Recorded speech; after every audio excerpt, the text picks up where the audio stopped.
السلام عليكم، ازيكم؟ اخباركم ايه؟ ان شاء الله تكونوا بخير. النهارده هنعمل مع بعض الكيك بوبس الكيوت الجميل ده. شكله كيوت جدا كده، يعني ابن ناس كده، وطعمه وهم بقى، طعمه حلو جدا بجد. الحقيقي اللي بيحبوا الكبار مش بس الاطفال.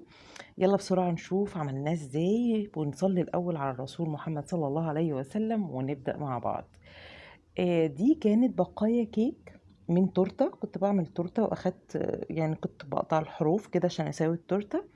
فاتقطعت بقى الحروف الكيكه بالكريمه بتاعتها. زودت عليها كيك تاني كان عندي في الفريزر.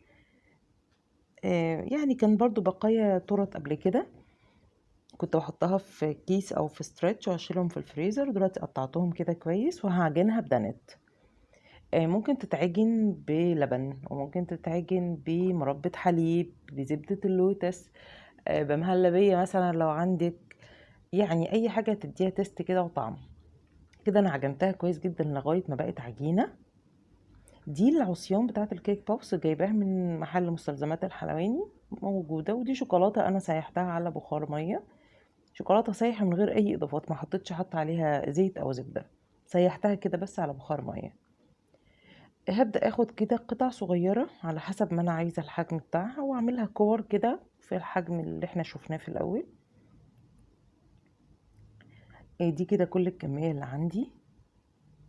العصيان بتاعة الكيك بوبس عشان تمسك كويس جدا في قطع الكيك، لازم احطها في الشوكولاتة الخام اللي انا مسيحاها، وبعدين اغرزها في قطع الكيك بوبس. كده بقى اما تنشف الشوكولاتة هتمسك كويس جدا الكيك بوبس في العصاية، ما تنزلش منك وانتي بتاكليها او وانتي بتزينيها.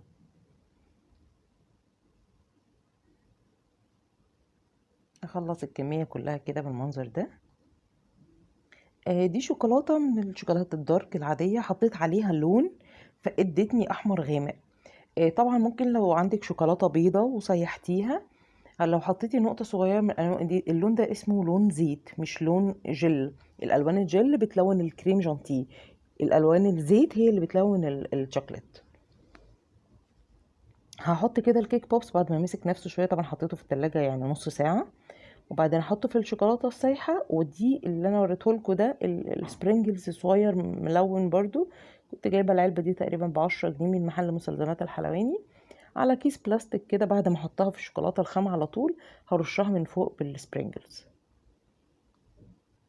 ممكن احط سبرينجلز فارماسي، ممكن جوز هند، مكسرات مجروشه قطع صغيره. وهعمل بقى ساده يعني.